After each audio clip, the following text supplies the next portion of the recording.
Hi, my name's Phil. I'd like to talk about politics, and the winner for the poll for today's video was prompted by a question about how is Brexit affecting domestic policy.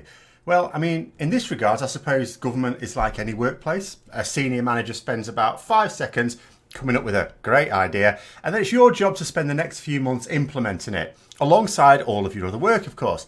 Except in this case, the senior manager is government and the workers are the civil servants who have to turn policy ideas into legally possible and fully costed reality. But with Brexit not being the simple process that some airheads thought it was, this has proven a little challenging. Now, it's all very well and good for David Davis, the first Brexit secretary, to have said, right, we'll have all the benefits of being in the single market, tariff-free trade with the EU and all that. Oh, and all the same conditions for trade arrangements with other countries with whom the EU has agreements and deals, but we're not going to follow any rules or pay anything for it. Oh, and there'll be no free movement at the borders. But what about trade? The civil servants asked. Well, we still want goods coming in and out, of course. But how will we do that without checks? And so it went. The supposedly easiest deal in history turned out to be impossible along the lines that policymakers were suggesting. So when it's not legally or fiscally possible to turn an MP's fantasy into reality, you generate lots of work, but of course no progress.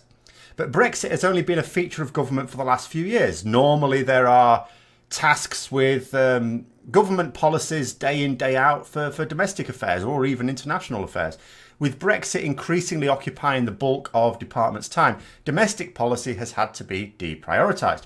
Now, as a teacher, I can certainly speak from experience of delays to domestic policy in the Department for Education. Frankly, I'd have thought this department at least would be relatively Brexit free, but apparently not. New specifications haven't been coming online as they should for the last couple of years. Older ones have been put back after years. Each year we get another extension to one that I'm doing. The new GCSE qualifications came online, but that was essentially done before the referendum. Not that I'm complaining, the government only keeps changing specs because education is a load of rubbish. They make it all about the testing and not the actual education. And if there's one thing teachers are good at, it's tests. So we learn how to game the system, students get great results, but remember nothing 6 months later due to the sheer volume of facts we're supposed to cram into their heads.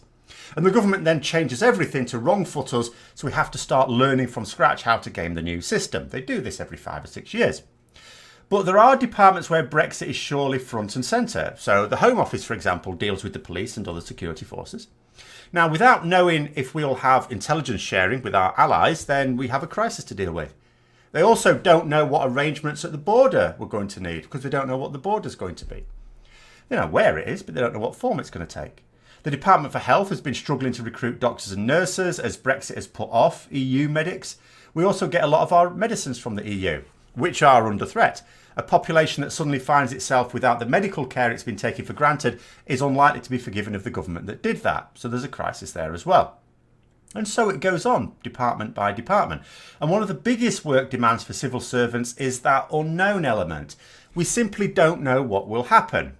Will we not leave the EU at all? In which case they just wasted all that work and domestic policy suffered for nothing. But as it was Tory domestic policy, perhaps that's not always a bad thing.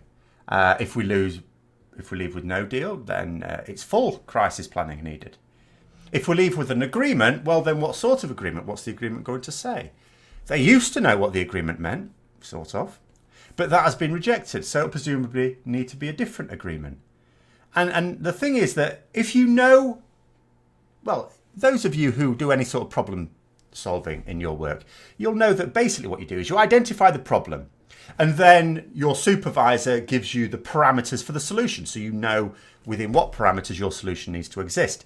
And then it's straightforward. You just come up with a load of potential solutions and you just go through and select the one that is most likely to satisfy as many criteria as possible, preferably all of them. But when you don't know what your parameters are and aren't even entirely sure of what the problem is, then you have to repeat that same process for as many realistic scenarios as you can think of and hope that the eventual outcome isn't an unexpected one, because then not only have you wasted all that planning time, but you don't even have a plan for what actually happened. That means much more work than if the government was just clear about what exactly the problem is and what parameters the solution needs to exist within. The end result is now, especially with a no-deal Brexit, becoming realistic, that civil servants aren't simply having to shelve domestic issues to make room for Brexit planning. They've done all that they can. That still doesn't leave enough resources for dealing with Brexit. So they're coming under unreasonable pressure as more and more work is heaped on them for which there is no further remission possible from other duties. Back in January, it was reported that 4,000 civil servants were being asked to completely abandon their normal day-to-day work to focus entirely on a no-deal Brexit, something that neither the government, Parliament at large, or the EU want. So 4,000 people working solely on something we don't even want to implement. And not just that, but something that's probably largely impossible as well. Maybe they're all fans of Lewis Carroll at least. In addition, the ridiculous work that they've been asked to do is taking its toll on their mental health, as you might imagine. Civil servants in DEFRA, which amongst other things will be the department dealing with farmers' concerns regarding Brexit, food prices, that sort of thing, they've been offering mental health support in-house to help deal with the stress for these civil servants. It was intended to run from November to January, I think, but I suspect it's been extended a little. And with the Article 50 period now extended until the end of October, I wouldn't expect this to end anytime soon either. Even if some sort of agreement is passed, there'll still be a lot of Brexit work to be done for some time after that. The process so far has clearly demonstrated that Brexit permeates every government department, even the ones you wouldn't expect, and prevents a great deal of the normal business of government from taking place. And with the withdrawal agreement only ever intended to be the next step, I mean, after that, there's the legislation needed to actually withdraw. Then after that, there's the negotiations needed to decide the future relationship with the EU, which can take years when both sides are clear and realistic about what they want.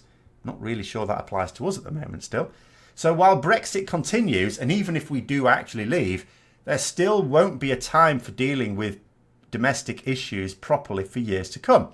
And in such a situation, we won't just have the deliberate suffering inflicted on the British public by the Conservatives, such as universal credit, for example, but accidental suffering as well, as there simply won't be time to implement anything without cutting corners. So there we go. So what effect is Brexit having on domestic policy? Hardly have any domestic policy, or at least we have the policies, we can't carry them out. So I hope you found the video interesting. If you did, don't forget to click the like button, subscribe for further content, click the bell notification as well. And until next time, I'll see you later.